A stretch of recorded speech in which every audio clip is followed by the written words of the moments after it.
Olha, Manhota, eu gostaria de primeiro entender o seguinte, essa hesitação, esse posicionamento errático de Donald Trump sobre tarifas, vem, vai, não só sobre tarifas, enfim, sobre vários temas, mas nesse caso específico, né? São ameaças, depois recuos, depois promete que vai voltar, mas de outro jeito, enfim, o quanto isso tensiona o mercado no mundo, Fernanda Manhota. Boa tarde para você. Oi, Débora, Yuri, a todos que nos acompanham aqui no 360. Débora, tensionam muito, né? Isso porque cria um ambiente de instabilidade, de incerteza, que são os principais inimigos de qualquer espaço de negociação e construção, né, de oportunidades. Então, se tem uma coisa que na economia todo mundo sabe que se busca fugir tanto quanto pode, é da incerteza e da instabilidade. Parte dessas hesitações, né, dessas mudanças de postura, fazem parte, né, são atribuídas à ideia de um ritmo de negociação muito peculiar do Trump. Então, faz parte da barganha, da tentativa de impor pressão sobre esses parceiros e muitas vezes depois relaxar essa pressão na medida em que algumas trocas acabam sendo combinadas. Então, não surpreende porque já é, digamos, parte do jogo. Agora, tem uma parcela dessas mudanças de posição que tem refletido, primeiro, um certo revés que a opinião pública tem apresentado, e o mercado em particular, em relação à política econômica protecionista de Trump, e ao mesmo tempo também reflete uma série de limitações internas dentro do país, em termos de instituições, burocracias, né, que ele tem enfrentado. Em algumas matérias, essa barreira vem nas cortes, quando as cortes derrubam decisões executivas dele, então tentam entrar numa dividida em relação àquilo se é considerado válido ou não. Em outras matérias, isso vem pelas unidades subnacionais, quer dizer, os estados aqui nos Estados Unidos, hoje eu estou falando com vocês de Washington, eles têm muita autonomia e isso garante a eles muitas vezes a tentativa de refrear ações que vêm do poder federal. Então, eu diria que é uma mistura de estratégia deliberada e gestão dessas crises que aparecem com esses dois fatores, né, de ter que lidar com a adversidade, de muitas vezes ter as suas ações derrubadas na justiça ou, de alguma forma, desamparadas pelos entes federativos. Mesmo em questão de tarifas, viu, Débora e Yuri, menos até do que em outras matérias, as pessoas às vezes dizem, não, mas ele consegue fazer muita coisa de forma, digamos assim, individual, né, autocentrada, porque as ordens executivas, elas dão essa capacidade e tal.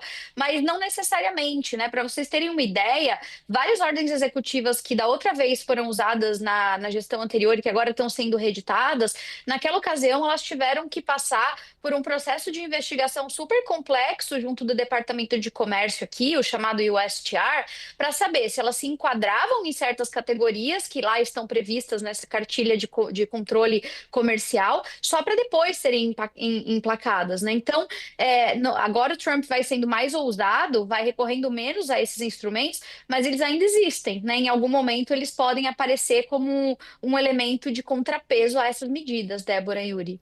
Pois é, o Fernanda Manhota, sabe que essa história das tarifas, estava brincando aqui com o pessoal, me lembra muito uma crônica do gigantesco Luiz Fernando Veríssimo sobre o ovo. Tinha semana que o ovo fazia mal à saúde e tinha semana que o ovo era recomendado pelos médicos, fazia bem à saúde. Parece as tarifas estão um pouco nessa história. Tem a semana que Trump vai mais agressivo com o uso das tarifas e a semana que ele anuncia algum tipo de, não de retrocesso, mas de alívio ali, uma negociação, etc. Mas fato é que se tornou o modus operandi de Donald Trump. O quanto, na sua percepção, Fernanda Manhota, não só os agentes externos, a gente falou muito de como o governo do Canadá, o governo do México, a União Europeia têm reagido a isso, mas aí internamente, aproveitando a sua presença em Washington, como o establishment político está lidando com esse modus operandi de Donald Trump e com eventuais consequências. A gente tem ouvido, né, muito desgaste do Partido Democrata, muito a opinião pública ali achando que o Partido Democrata está fraco, não está fazendo a oposição adequada, mas e entre os republicanos que apoiam Donald Trump? O quanto o risco de respingar na imagem deles também está colocado à mesa diante desse modus operandi de Donald Trump? Pois é, Yuri, essa é a pergunta de US$ 1 milhão, né? Quer dizer, qual é o limite do Partido Republicano, considerando as suas particularidades? Então, é um partido, ainda que hoje de maioria trumpista, heterogêneo, com alas variadas, de gerações diferentes e de perfis diferentes de líderes, tanto na Câmara dos Representantes quanto no Senado. Então, muita gente se pergunta até quando vai essa lua de mel e quando vai, então, começar o desembarque dessas políticas. Eu tendo a dizer a você o seguinte: nesse momento, então, digamos, nesses primeiros meses, né, do governo Trump, a relação do Trump com o Congresso e particularmente com as lideranças da bancada republicana são muito boas, né? Ele sabe que tem desfrutado desse apoio. Várias das lideranças mais vocais do Congresso, em diferentes ocasiões, saíram em defesa de políticas controversas, sobretudo no comércio de Donald Trump, e isso tem dado a ele, digamos, uma certa sobrevida para continuar tensionando essas instituições e os parceiros até um certo limite. Então, assim, nesse momento, Washington toca um ritmo na mesma toada de Donald Trump. É difícil você encontrar aqui pelos corredores, né, da capital, pessoas do Partido Republicano que publicamente enderecem críticas a ele, a essas medidas.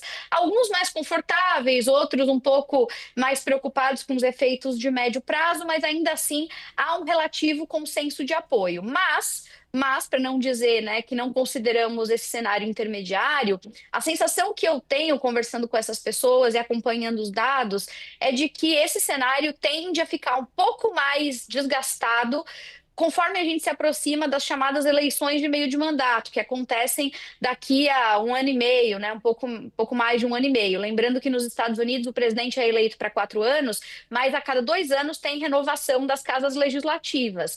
E isso faz, Yuri e Débora, com que esse presidente ele tem que assimilar um cenário em que, se mudar a configuração dessas casas legislativas, é bastante provável que a estratégia política dele tenha que se alterar também, já que não necessariamente ele vai continuar tendo apoio. No caso de Trump, ele tem a maioria das duas casas por enquanto, mas historicamente, pelo que a gente conhece do eleitorado americano, a tendência é que esse cheque em branco não dure muito tempo, que ele tenha uma certa limitação nessa ação, fazendo de forma prática com que ou o Senado ou a Câmara sejam revertidos para uma liderança da oposição, então que ele perca essa maioria.